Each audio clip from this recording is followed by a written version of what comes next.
Então, como que é o critério? As lives, elas valem como uma nota complementar. Ou seja, vocês entrando na minha aula e participando, vocês já têm uma pontuação. Porém, a nota de prova, ela tem um peso bem maior. Então, por isso, é muito importante que vocês me entreguem as avaliações.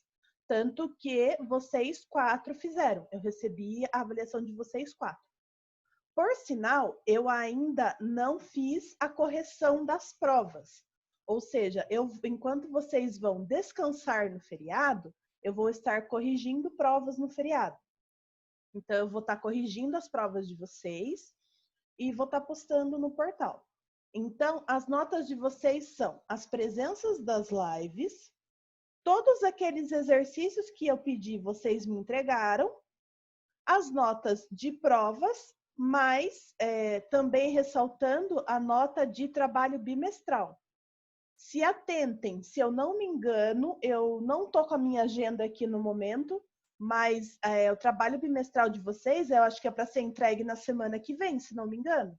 Então, é uma nota também muito importante para estar fechando aí a nota de vocês. Para quem não sabe, o nosso bimestre fecha agora dia 30. O segundo bimestre vai fechar no próximo dia 30. E aí, graças a Deus, estaremos aí com um mês para descansar. Alguém tem alguma dúvida? A gente vai ter outra prova?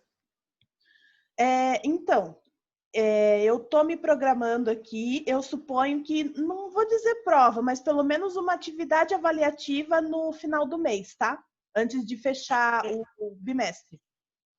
Eu estou elaborando ainda. Ok? Misericórdia. Não digo nem, nossa, uma prova, aquele clima de prova, mas talvez uma atividade aí avaliativa, perdão, dos conteúdos aí que a gente já viu, tá? Daí eu tô bolando aqui ainda o meu resto de cronograma aqui para esse mês. Aí semana que vem já consigo dar um parecer melhor para vocês, tá?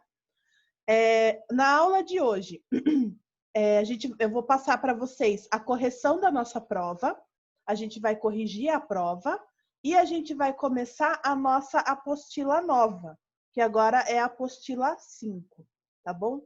Eu estava conversando aqui com o Matheus, a Lorena e Elô, eu queria saber o que vocês acharam da prova. Se vocês acharam que estava muito difícil, se vocês acharam fácil, se vocês acharam mais ou menos, se teve alguma dificuldade.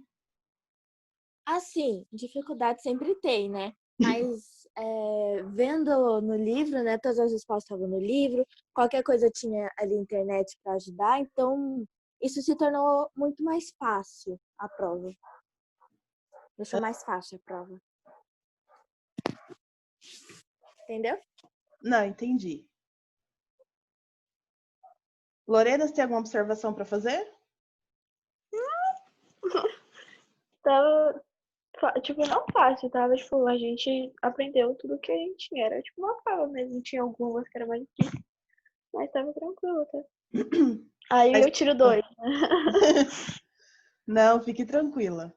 Eu estava olhando assim por cima, sabe? Não vou falar que eu já corrigi. Estava olhando assim meio por cima as respostas de vocês e eu acredito que todo mundo aí conseguiu fechar com uma nota legal, tá? Então não se desesperem. Então, aqui, deixa eu começar. Queria informar, mas eu já estou desesperada. Por quê? É medo, é nota. Tipo, nota de prova mesmo. É desesperador receber nota de prova, assim. Ainda mais... Ai, você não sabe quando que vai vir, entendeu? Daí fica um pouco meio desesperador. Quando eu estava na faculdade, aí eu ficava pensando, né? Fazia prova também, eu ficava, mas poxa vida, e esse professor que não fica fazendo nada? Por que não corrige minha prova logo? Porque eu quero saber minha nota. E eu também ficava desesperada. E agora que eu sou professora, eu entendo o trabalho que a gente tem, o tanto, ainda mais no EAD, o tanto de atividade que a gente tem, o tanto de prova que a gente tem, depois as aulas que a gente tem que preparar. Então, agora eu entendo, mas quando eu era aluna, eu ficava também, né? Mas, puxa vida, o que você fica fazendo nada aí que não corrige minha prova logo? Eu também tinha ansiedade, mas agora eu entendo, entendeu? Agora que eu tô do outro lado, eu consigo entender melhor essa situação. Faz muito mais sentido ali. Exatamente. Então, pessoal, vamos lá. Essa aqui é a nossa prova. Então, aqui eu tô com a resolução da nossa prova. Eu vou ler ela junto com vocês. E se vocês tiverem alguma dúvida, né, alguma observação para colocar, vocês me falam. Lembrando o seguinte, a nossa prova, ela é totalmente de caráter teórico, né? Ou seja, ela não envolve nenhuma conta. Então, mas professora, eu preciso colocar exatamente o que você escreveu aqui na resposta? Não, não precisa ser exatamente como eu respondi. Se eu ver que você atendeu a questão, se você conseguiu explicá-la adequadamente, tudo bem, eu vou considerar correto. Não precisa ser exatamente o que eu estou mostrando aqui, que é a minha resposta, entendeu? Então, se vocês conseguiram atender a questão, tudo bem, já pode ser considerada como certo, ok? Então, vamos lá. A primeira questão, ela perguntava: por qual motivo as ondas eletromagnéticas receberam os nomes de infravermelho e ultravioleta quando estão na faixa da luz visível? Primeiramente, quando a gente vê essa questão, a gente tem que analisar o termo infra e ultra. Então, quando a gente está falando de um termo que tem infra, quer dizer o quê? Abaixo. E quando a gente fala de um termo ultra, quer dizer acima. Então, quando a gente fala de infravermelho, a gente consegue falar de frequências de onda que são abaixo da luz vermelha. Então, portanto, ela é uma luz visível, porém de menor frequência. Quando nós falamos de ultravioleta, é o oposto. Então, as ondas, elas vão estar acima da luz violeta. Então, essa vai ser uma luz visível de maior frequência, ok? 2. De acordo com os seus conhecimentos em espectros eletromagnéticos, explique a formação do arco-íris. O arco-íris, ele se forma quando a luz solar, que a gente conhece como luz branca, ela se decompõe. Ela se decompõe nas 7 cores, que são as cores do arco-íris. Como que acontece essa decomposição? Essa decomposição, ela acontece quando a luz branca, ela entra em contato com água presente na atmosfera. Então, lembra que eu comentei na aula que geralmente o fenômeno do arco-íris, ele é visto depois de uma longa chuva. Por quê? Porque a umidade do ar, ela vai estar mais elevada. Então, é mais fácil a gente conseguir visualizar essas cores. Então, quando a luz branca ela entra em contato com a água presente na atmosfera, parte dessa luz ela vai ser refratada para a água e essa refração que vai decompor nessas 7 cores que a gente consegue ver, que são as 7 cores do arco-íris, tá? 3. Explique o que são radiações ionizantes e não ionizantes. Qual delas é nociva para os seres humanos e justifique a sua resposta. Quando a gente fala de radiação ionizante, são radiações que possuem alta energia. Quando colide com outro átomo, ela vai ser o quê? Ela vai ser ionizada, emitindo uma outra partícula que pode ser um elétron ou até mesmo fótons.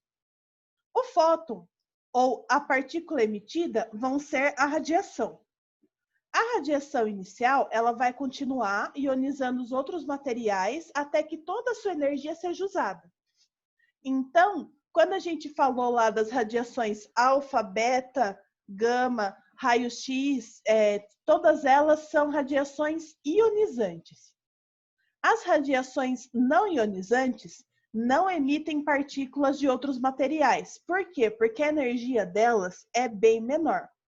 No entanto, eles carregam energia suficiente para que o elétron se excite do nível do solo para níveis bem mais altos. Eles são uma radiação eletromagnética. Então, tem componentes de campo elétrico e magnético paralelos entre si, e a direção de propagação da onda. Então, o ultravioleta, o infravermelho, luz visível, as microondas, são alguns exemplos que a gente tem de radiação não ionizante. Qual delas é a mais nociva para os seres humanos? São as radiações ionizantes. Por quê? Porque elas são de mais fácil absorção pelo organismo humano. E quando o organismo humano acaba absorvendo essas reações, podem acabar afetando os nossos tecidos, as nossas células, e até mesmo a gente pode ter mutações no nosso DNA.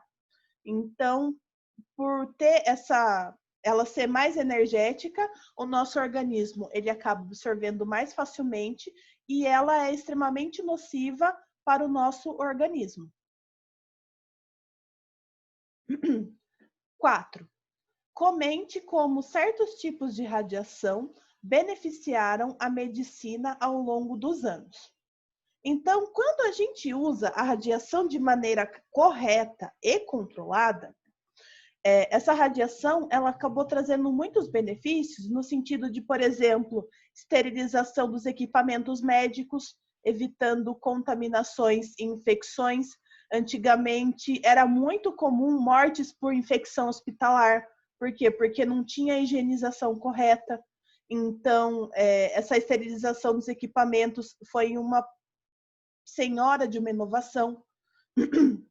Também é possível em diagnósticos mais precisos das doenças, como, por exemplo, os exames de raio-x, ou de ressonância magnética, ou ultrassonografia, entre outros aí que a gente pode citar.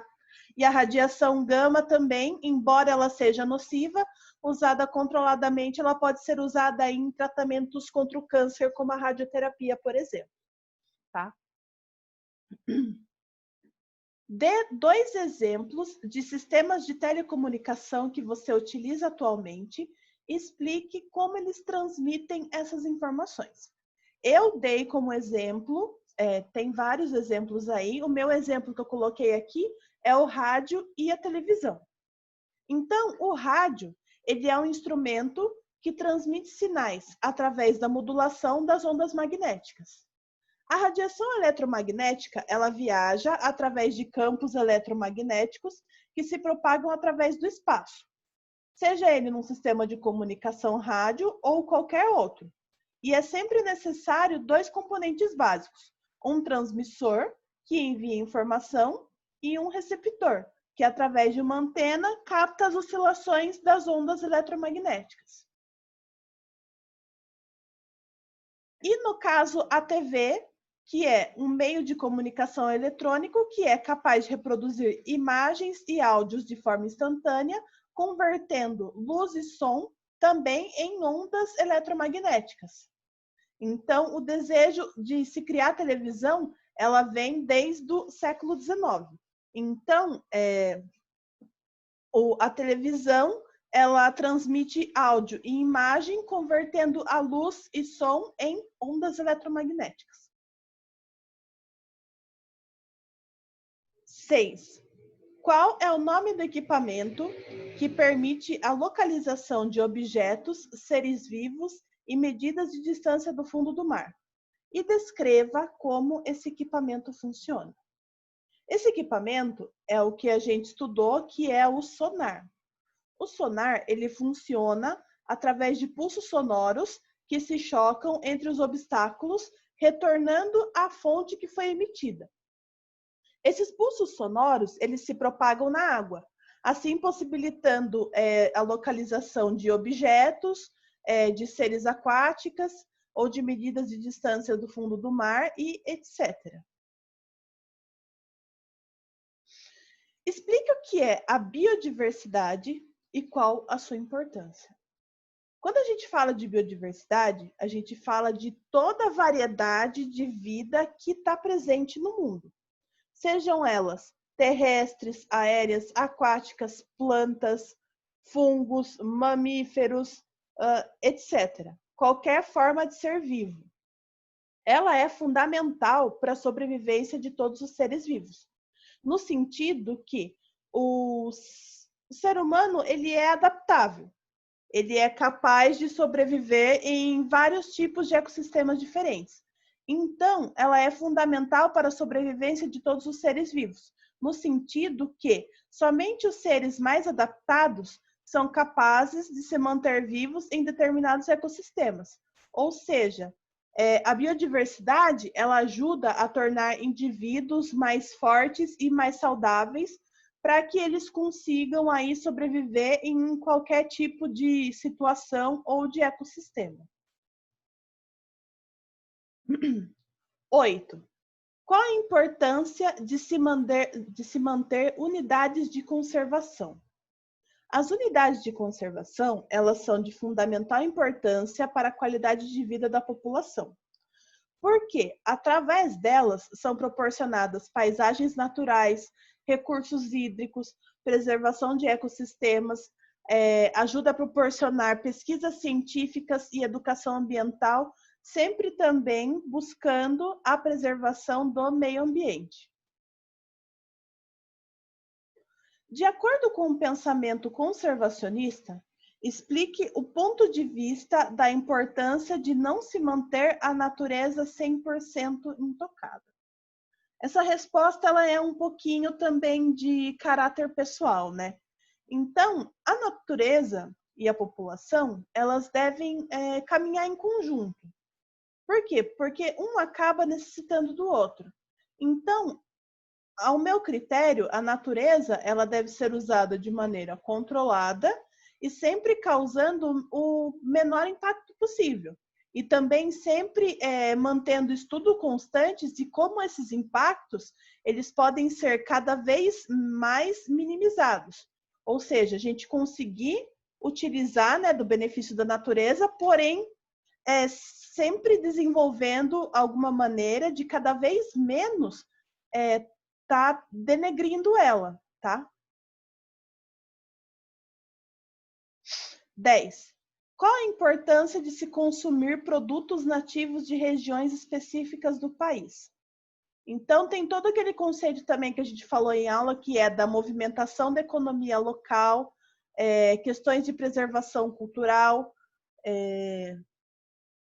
toda aquela questão também que a gente falou sobre o turismo, que a gente vai na praia, daí a gente acaba movimentando a economia, que a gente vai lá na feirinha e gasta na feirinha, a gente ajuda o povo daquela região que só trabalha em temporadas.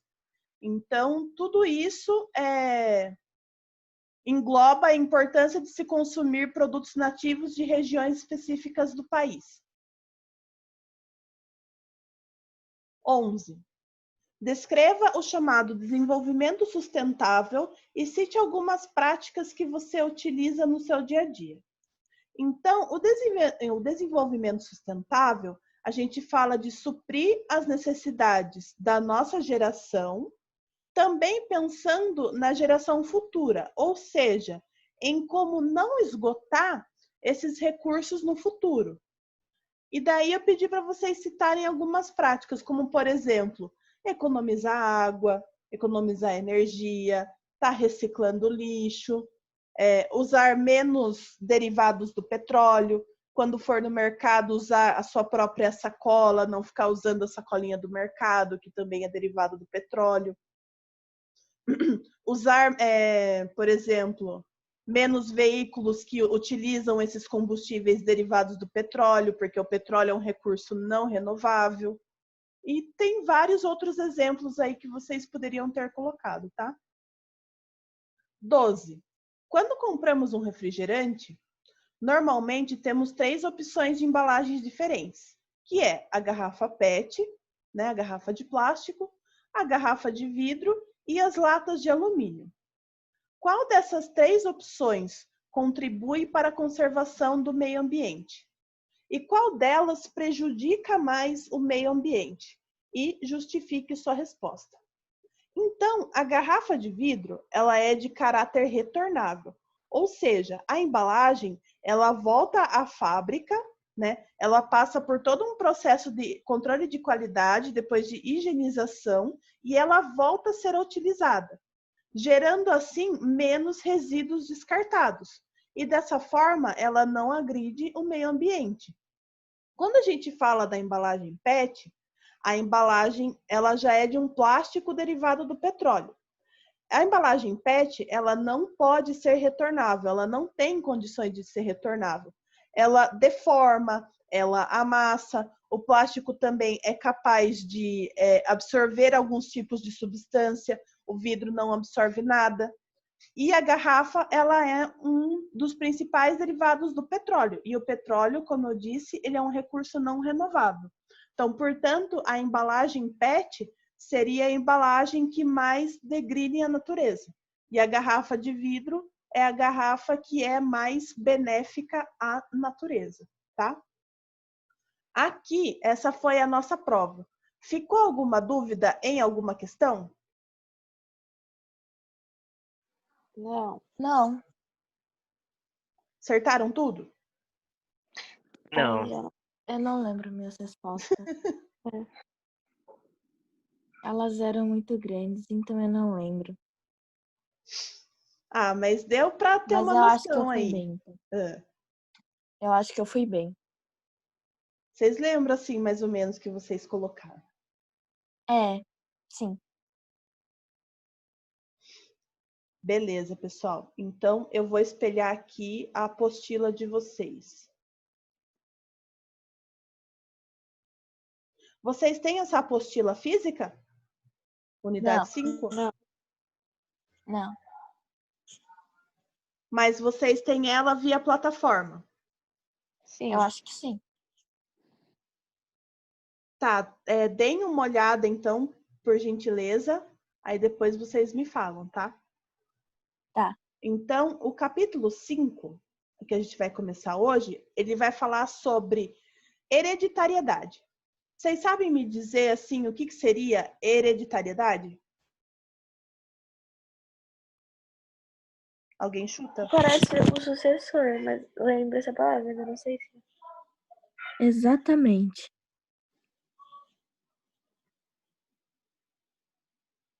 A hereditariedade, ela é o fenômeno em que os genes e certas características dos pais são passadas para os filhos.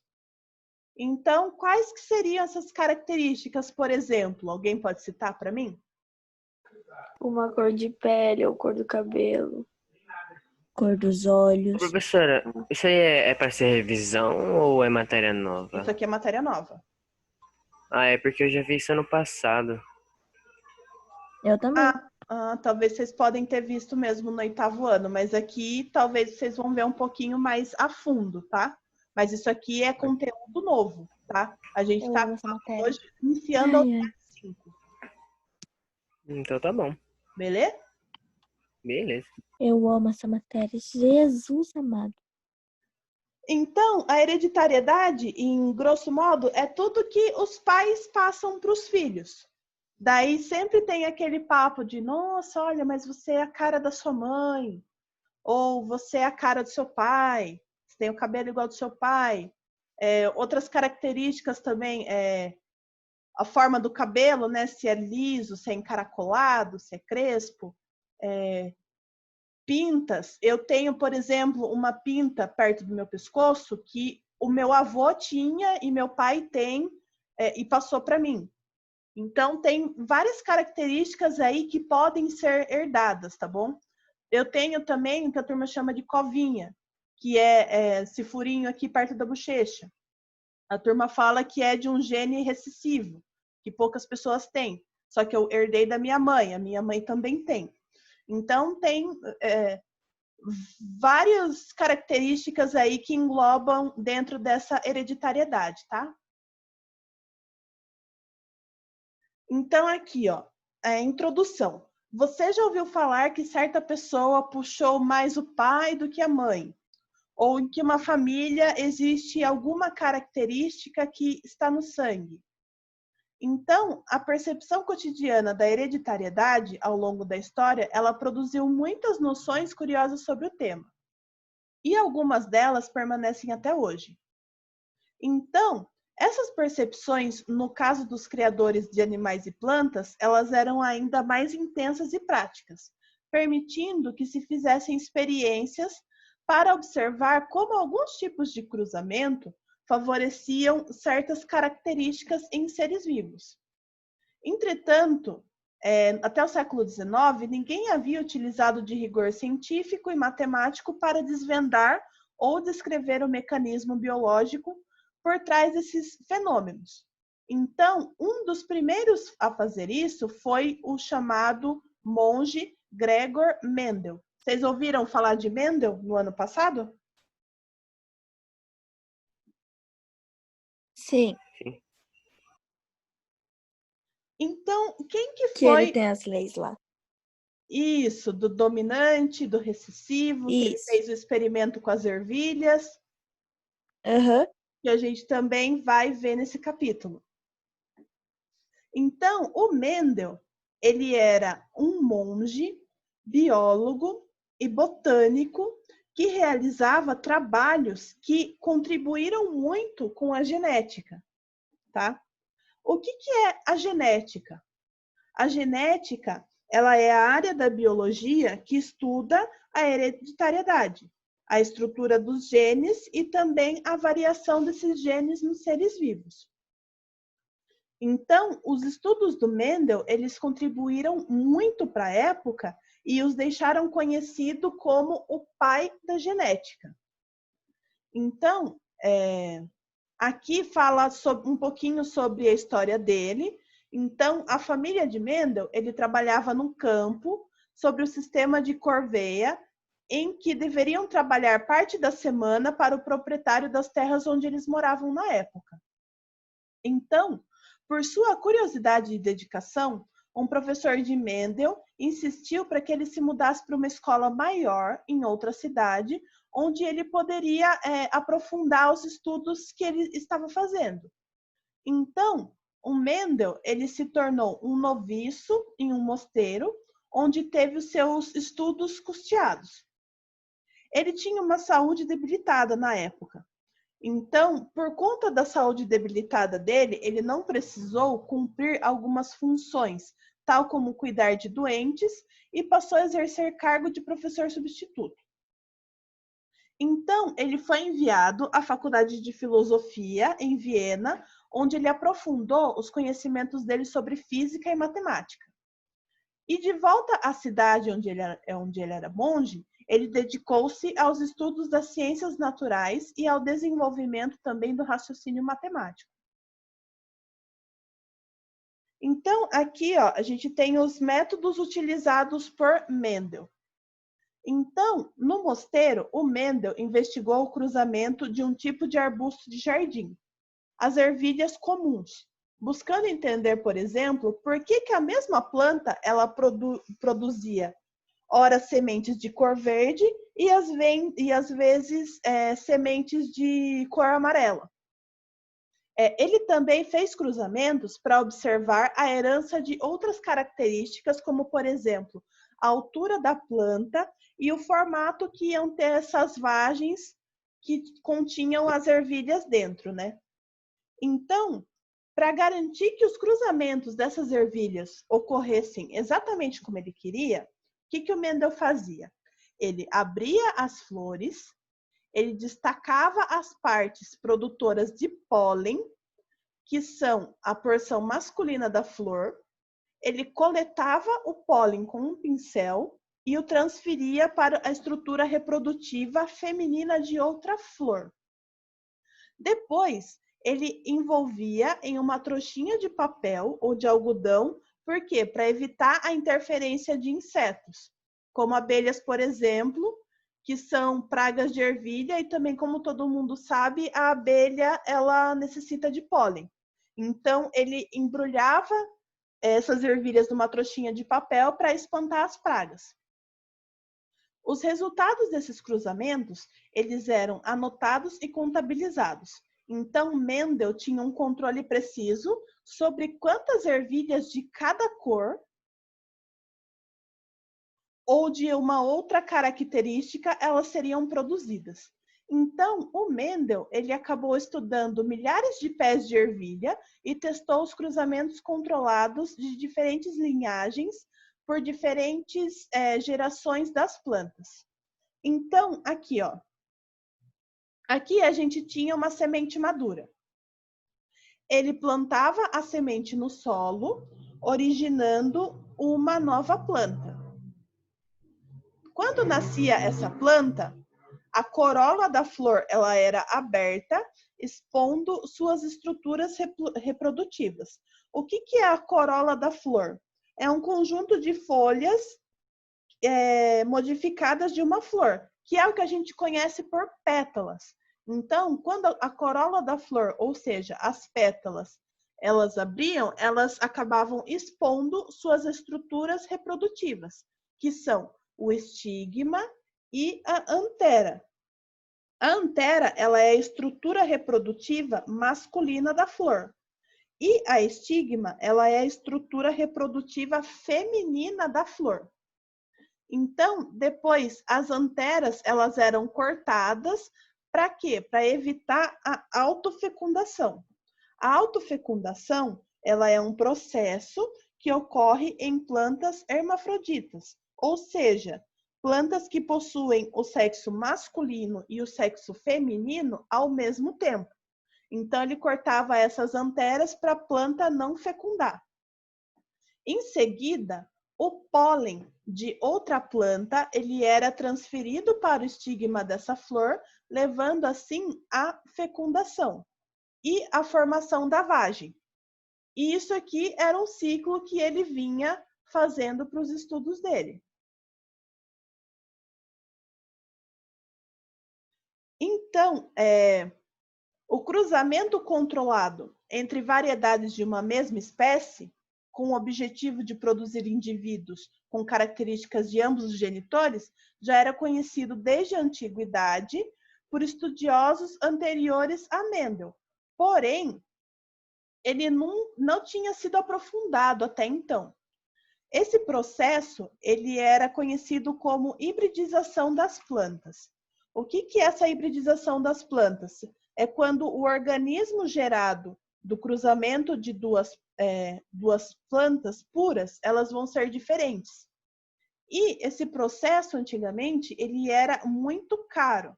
Ele demandava tempo, ele demandava dinheiro e não tinha muito interesse científico para estar fazendo na época. Mas mesmo assim, o Mendel, ele publicou o seu trabalho e ele conseguiu a seguinte descoberta, que fatores invisíveis presentes na planta, eles eram responsáveis pela hereditariedade. Então, na época, ele encaminhou 40 cópias dos seus estudos sobre as ervilhas para as principais sociedades científicas da época. Mas, na época, eles também não reconheceram ou liberaram verba para o trabalho dele. Tanto que, em vida, o Mendel não desfrutou das suas descobertas. Somente depois de 16 anos da morte dele, as suas ideias foram novamente acessadas e então foram reconhecidas. Então, as observações e explicações de Mendel sobre a herança das características nessas plantas, elas contribuíram muito para a compreensão das ciências biológicas e serviram de base para estudos hoje da genética, que está muito avançado, que são realizados por cientistas até hoje, tá? Pessoal, seguinte, tá acabando o tempo dessa aula, eu vou gerar outro link para a gente finalizar, beleza? Beleza. Eu já vou gerar outro link e a gente finaliza esse assunto, tá? Tá. Ok.